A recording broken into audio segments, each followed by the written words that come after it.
At 82 years old, you'd think I'd stop making foolish decisions. But last year, I made one of the biggest mistakes of my life. I moved into a nursing home. Now, don't get me wrong. I wasn't forced. No one dragged me here. In fact, I thought I was doing the smart thing. My kids had been gently nudging me for months. "Dad, it's safer. You'll have help with everything. You deserve to relax." And slowly, I started to believe them. And part of me wanted to believe them. Because truth be told, I was tired. Tired of cooking, tired of cleaning, tired of worrying, and waking up to an empty house. So, I said yes. I packed up my memories into boxes, sold the house I built with my own hands, and moved into a place that promised peace, safety, and care. But what I didn't realize was that I was trading comfort for something much bigger. Freedom, purpose, my sense of self. In the beginning, everything seemed fine. Friendly staff, clean hallways, a schedule to follow. But day by day, it started to feel like I wasn't living anymore. I was waiting, and now I'm here. Not to complain, but to warn you, before you make the same decision I did, there are 6 hard truths you deserve to know. Let's begin. Truth 1. Loss of independence. The first thing I lost wasn't my furniture or my quiet mornings on the porch. It was my independence. I didn't notice it all at once. It crept in quietly, disguised as support. At first it felt like a relief. No more grocery shopping. No more worrying about bills or shoveling snow. Meals were cooked, laundry folded, medication delivered to my door. Sounds like paradise, right?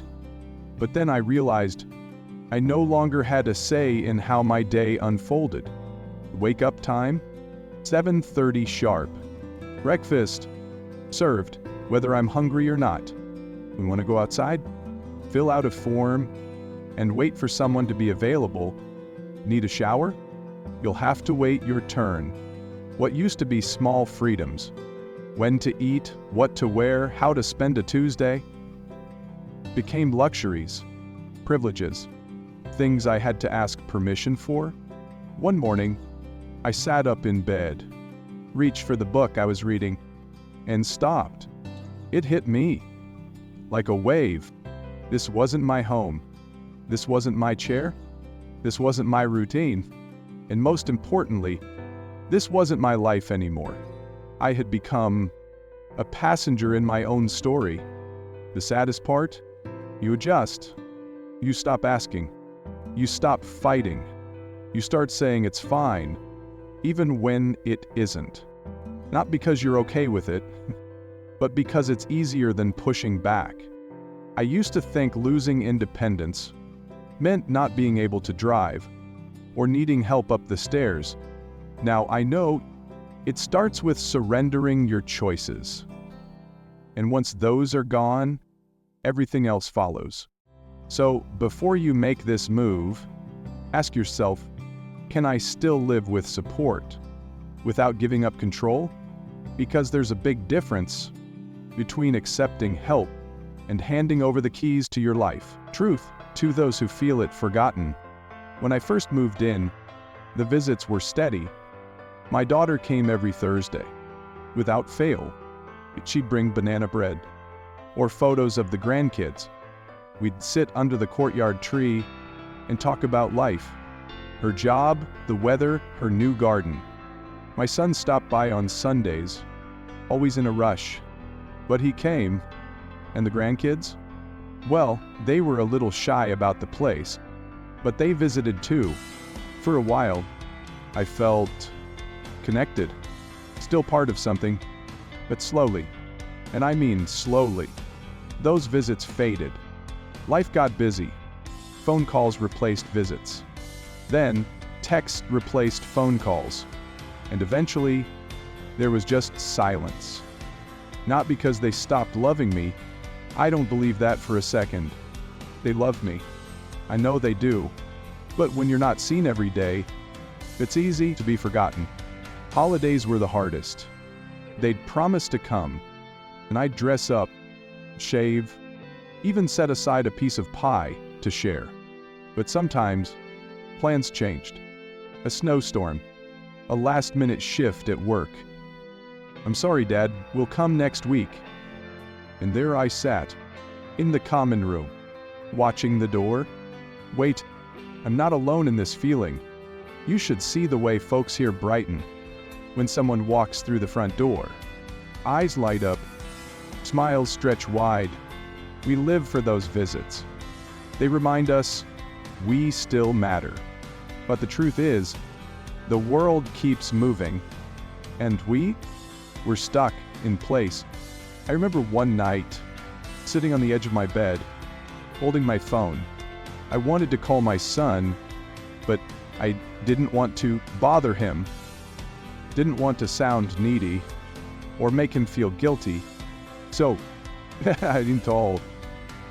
And that's the dangerous part. When you start pulling back, not because you want to, but because you fear being a burden. So ask yourself, can you handle being out of sight, knowing you might also become out of mind? Because love doesn't always look like presence, and presence is what we miss most. Truth 3, loss of purpose. Back when I lived at home, I had purpose, even if it didn't look like much from the outside. Each morning started the same.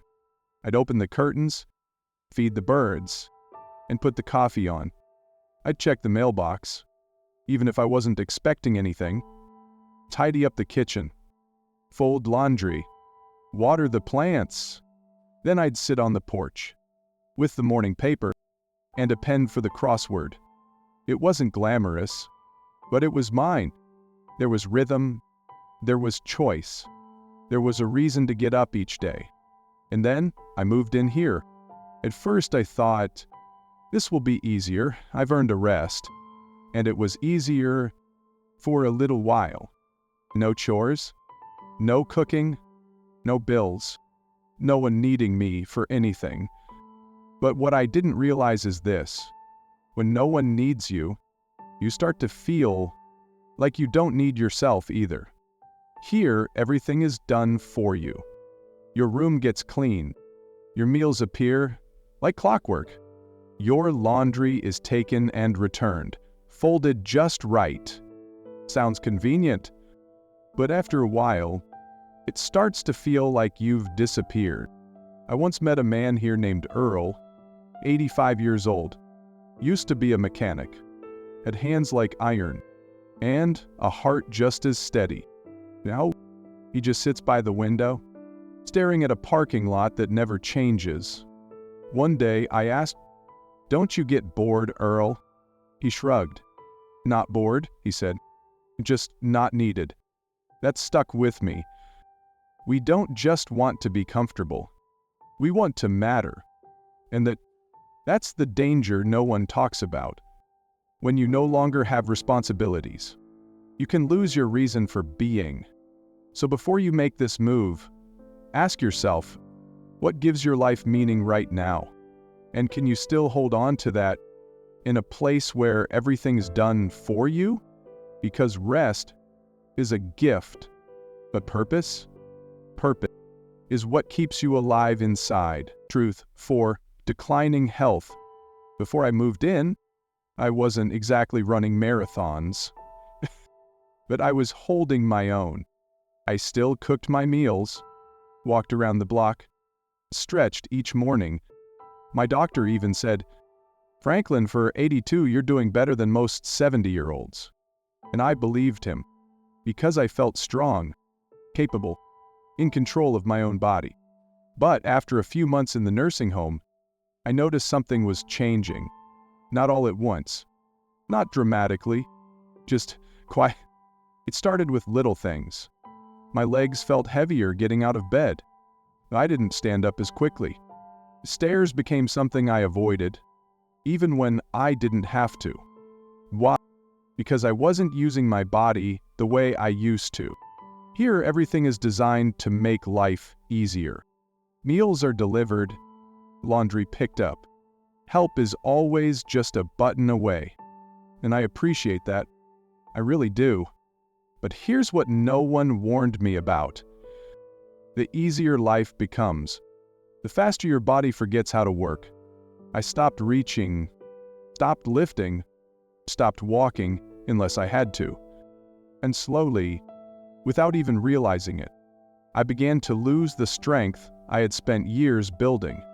I remember a woman here named June. She used to take daily walks around the building, even in the cold. Said it made her feel alive.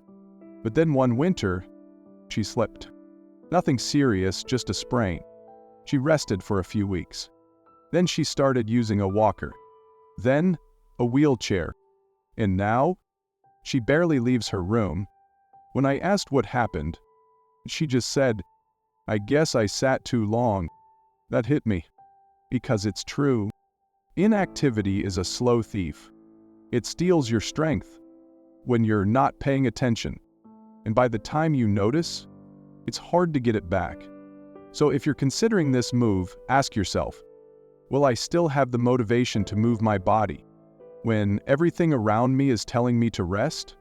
Because rest feels good, until it becomes a habit you can't break. Truth 5. Loss of privacy and dignity. I spent over 5 decades in my own home.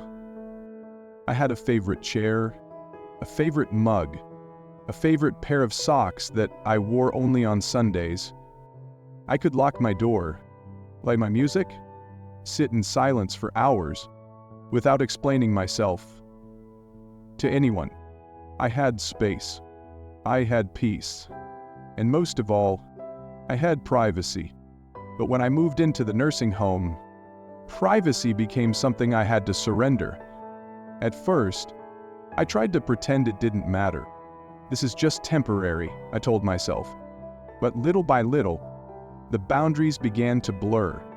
People walk into your room unannounced.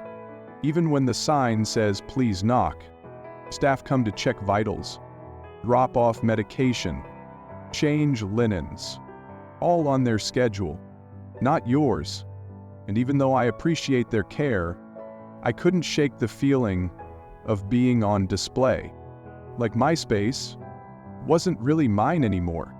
Bathing became a scheduled task. Sometimes I had to wait until someone was available. And when they were, I had to be ready, whether I felt like it or not. Worse still, needing help for the most basic personal things. Using the bathroom, getting dressed, putting on socks. They're kind about it. Gentle, even. But there's a pain that doesn't show on the surface. A quiet sting that comes with losing control over your own body. And let's talk about roommates. Not everyone gets a private room. I was lucky. I got along with mine. But others? Not so much. Snoring, wandering, cognitive decline. Some folks cry out all night and don't know where they are. It's not their fault, but it becomes your reality. And then, there are the little things you didn't think you'd miss. Closing a door and knowing no one will come in. Singing in the shower. Choosing what underwear to wear without someone helping you into it. These may sound small, but they add up to dignity. And once that dignity begins to slip, you start feeling less like a person and more like a patient. So before you take that step, ask yourself, am I truly ready to give up the privacy and quiet control I've spent my whole life building? Because sometimes you don't realize what you had until you have to ask permission to have it again. Truth 6. It's hard to leave once you're in. When I first moved into the nursing home, I told myself it was just for a while. A few months, maybe, just to recover, to regroup, to try it out. I even kept a box in storage labeled for when I go home. But no one tells you this. Once you're in, getting out isn't as simple as it sounds. For starters, there's the house you left behind. Maybe it's been sold. Maybe your kids cleaned it out without asking, just to make things easier. Maybe the garden you tended for 20 years is now overgrown or gone completely. Your old life starts to vanish while you're still adjusting to the new one. And by the time you realize you want it back, it's already out of reach. There's also the physical part. And here, I don't walk as much. I don't carry groceries. Now I don't take stairs. I lost muscle, balance, confidence. The very things I would have needed to live independently faded because I wasn't using them. I remember one day, I said to the nurse, "I think I might be ready to go home." She smiled kindly, like I'd just told her I planned to fly to the moon. Then she said, "Mr. Carter, let's talk with your family first." And when I did, they hesitated. "Dad, are you sure you can manage everything by yourself? Isn't it better to be somewhere safe?